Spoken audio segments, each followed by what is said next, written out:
Welcome to JB's Go Get a Pie Show Story Time. Woo! Yeah! Shoot 'em up! Shoot 'em up! Woo! Woo! How we going today? Right? This story, some of you might find hilarious, right? And that the reason why Knock Knock here, good boy, right, has earmuffs on is because this story is a bit horrific for him, right? Brings back some bad memories. And so, I did discuss it with him about bringing this story up, and he was a bit, oh, dream time and everything else. It's not a good dream for Knock Knock. Right, it's a nightmare. Right, might call it like the Dirty Murray. Right, she's in, You need to get cocky. Cocky's getting into the ashtray. Cocky, she's got a cigarette too. She's got a cigarette butt. Yeah, watch this. Fucking hell, cock. Watch this. You really? Come here, come here. No Can't cigarette butts for you.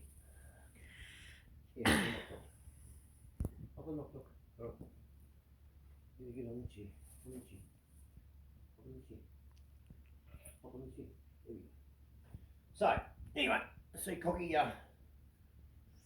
looks like a sunflower. Yes. Hey? There you go. Get a close up. There we go. Look at that. It's my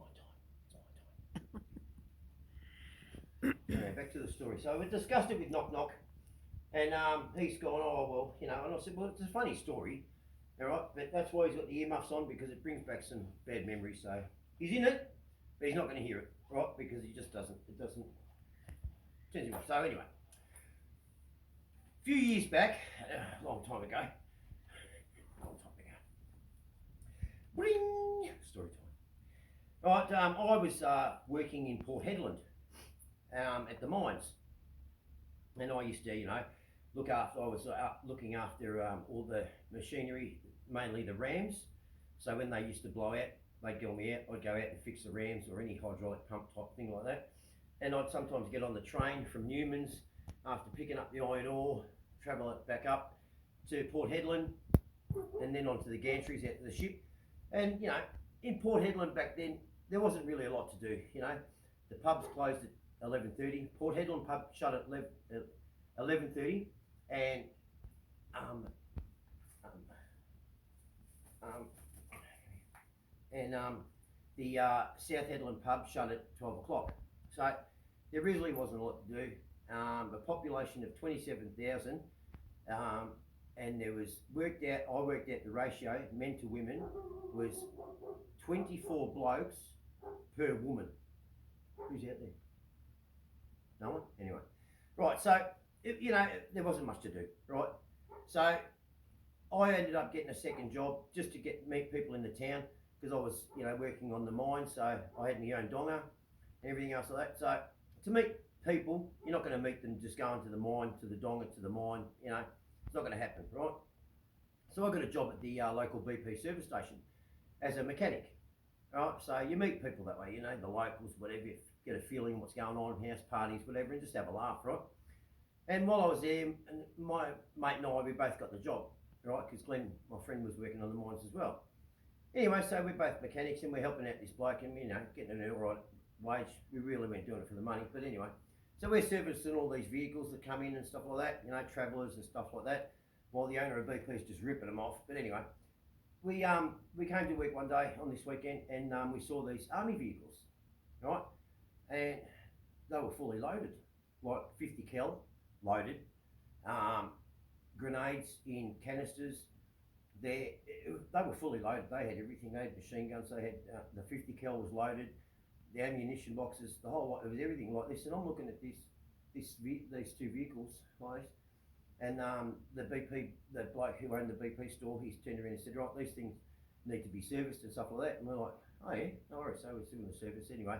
Local coppers used to come by, and it turned out a couple of the coppers were also servicemen, right? Part-timers in the reserves. Anyway, they've come by and they see me, of course I'm on the back of the gun, on the back of the vehicle playing with the gun, in the servo, pretending like a kid, going bang, bang, bang, bang, bang, bang, bang, bang, bang, bang, bang, bang, like this, right? Anyway, the copper said to me, he said, you want to fire it? Of course, that's like giving Skittles to a kid, mate. You know, yeah, like this. Glenn and I, yeah, you're right out. Anyway, so that we serviced it and everything else. So we got to take it out for a test drive, and we didn't think anything of it. So we drove right out of town, which isn't far. You don't have to drive 5 k's and you're out in the middle of nowhere, right? Anyway, so we've got this 50 cal lined up, and right off in the distance, right?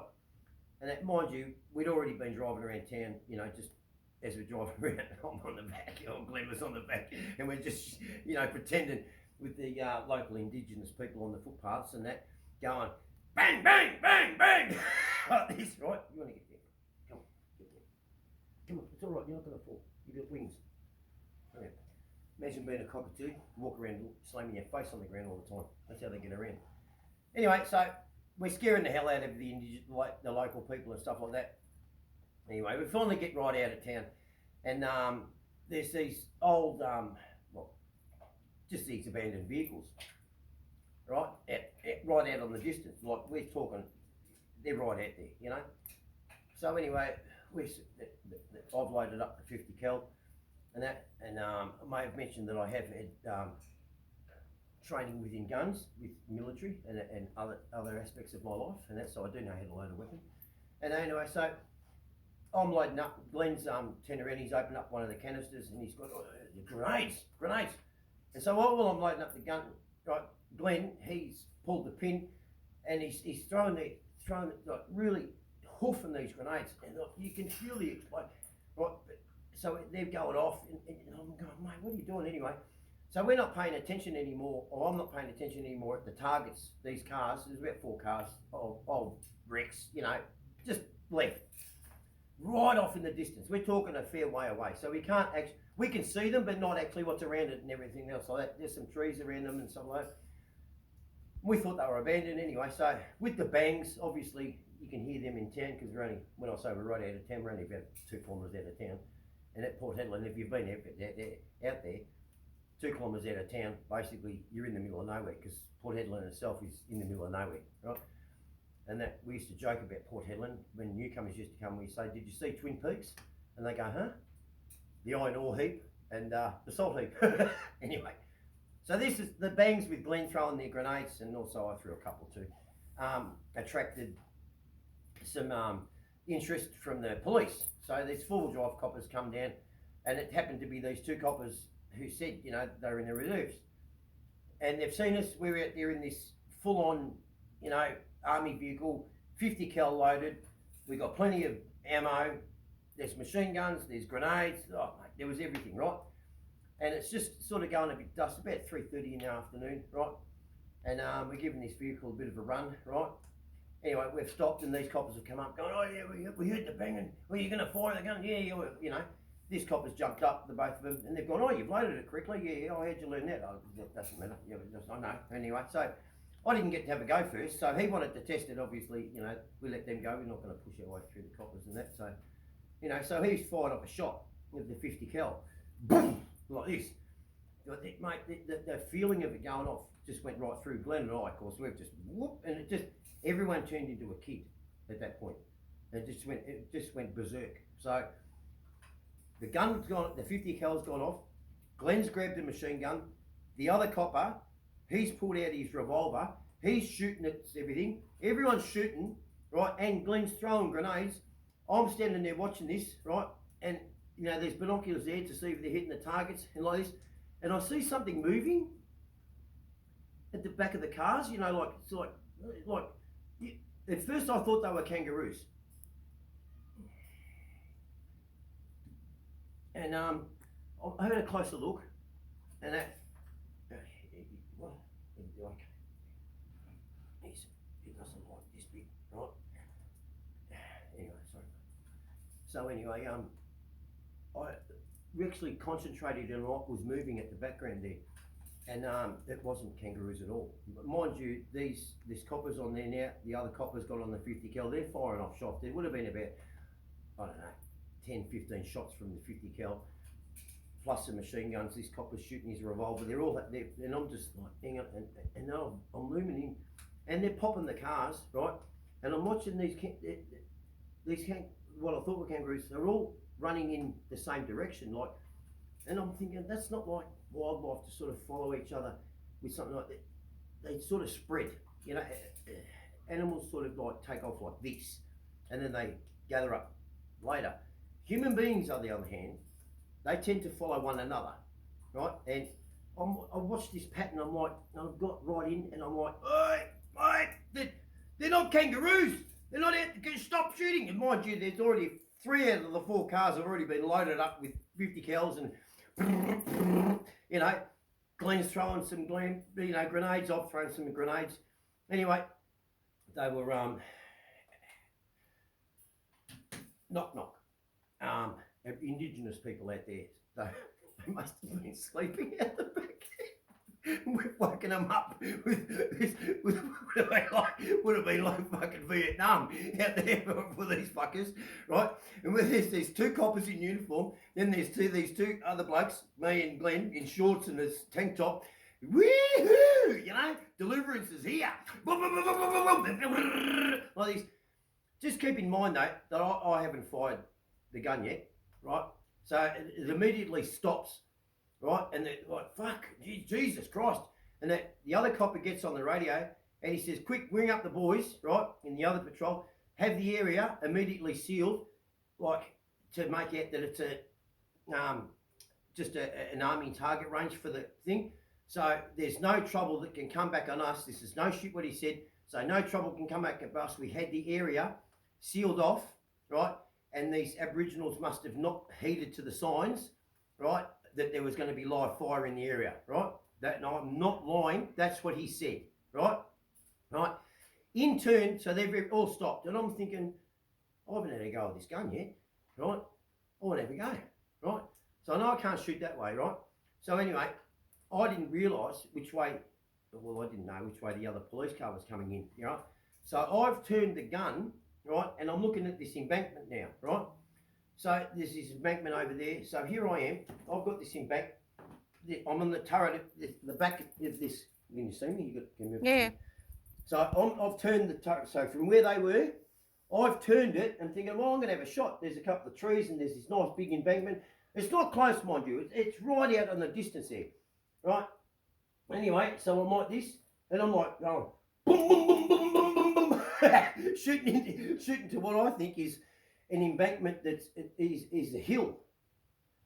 It wasn't until later, well, I should have realised, but this embankment was rather straight. Like if you looked at it now, I would have seen it. But at the time, being all hyped up on Skittles and everything, and not having a go, right, I didn't see that this embankment was dead. It was dead straight, like a damn wall, right, like that. So I'm looking at a different angle. What it actually was on the other side was the dirt track, right? And the other police car was coming through on the other side, and they've gone on the radio, stop fucking shooting, stop shooting, like this. I'm actually blowing holes through this embankment. How I didn't hit the police car was was unbelievable. So yeah, so we had a bit of fun with some guns, and everyone was happy and no one was injured. There's no wildlife injured or anything like that. The only casualty was Knock Knock here. So to tell the story why how Knock Knock came into my life is, when we went over there, I actually blew his head off his body, right? So I saved him and repurposed him, and guided him and everything. So Knock Knock now, he is the #1 doorman in Australia. No complaints, nothing like that. I couldn't leave him there like that. His body was just gone. Let's just say it was gone, right? I think a grenade got him, and it just blew his arms and legs straight off, right? So it was a casualty of Port Hedland, right? So my word is this, and always before you go out with guns, right? There's no need to check the safety, right? Okay, right, check the safety, right? We all know which way to point a gun. Oh, I learnt that one, didn't I? Right, but anyway, so don't worry about that. That's going to go that way. What you need to do is you need to go and inspect the target in which you're going to shoot. Don't think that all abandoned vehicles or houses in the middle of nowhere are uninhabited, because we do have an Indigenous people out there that, well, they'll live anywhere, won't they? Okay, so check your targets, like and subscribe, and go and get a pie. Quick message.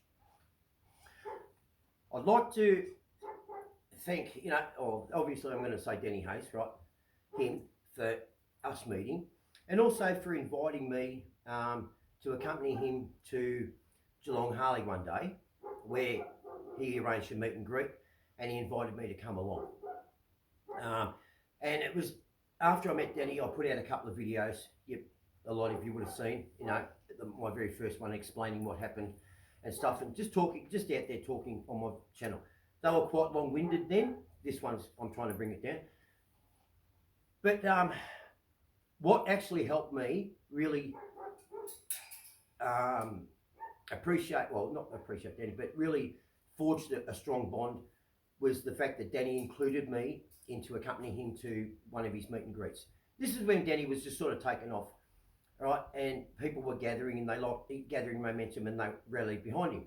And I put out a couple of YouTube videos regarding Danny and how he saved me and everything like that, and just talking in general. Anyway, Danny invited me, I went up, and we went to Geelong Harley, and we're walking around. Danny, I let him do his thing, Anyway, I was standing there, and well, first of all, one person came up, and his name was David, right? And Helen, but David and his mate came up, and they saw Danny and said, "Hey, I want to get a photo with you like this," to Danny. I'm just standing in the background. I'm not there for that. I didn't even think anything, right? Anyway, so I'm just standing back there in the background, and then David and his mate had their photo taken with Danny, and I was just standing there, and then David, sorry Dave, but this little bloke, right, came up and said, "Oh, I want a photo with you too, mate. You're a fucking legend, and I want a photo with you too, like this." And I'm like, he said, "Mate, I watched your video, and his mate standing there, and you're a top bloke, and you helped us, whatever, you said it was touching, it was good, and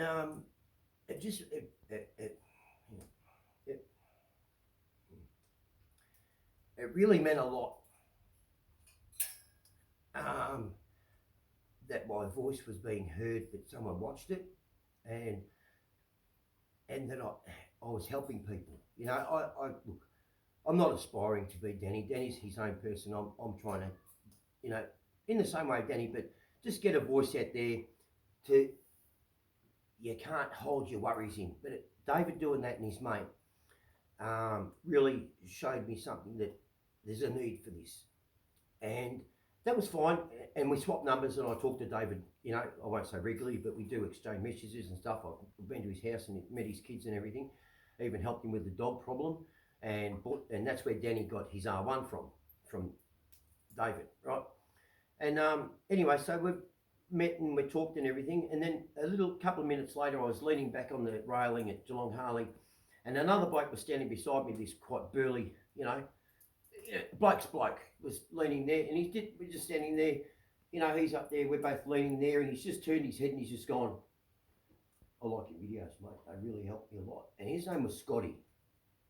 So that was two people at this meet and greet that came out quietly, out of the scene, And I just want to say thank you, and I hope, Scotty, you're doing well. I know I haven't kept in contact. I did touch base with you a few times, but to everybody out there, that's what we all need to do, just reach out to someone, just how you going and stuff. We get a bit older, people we disliked in the past.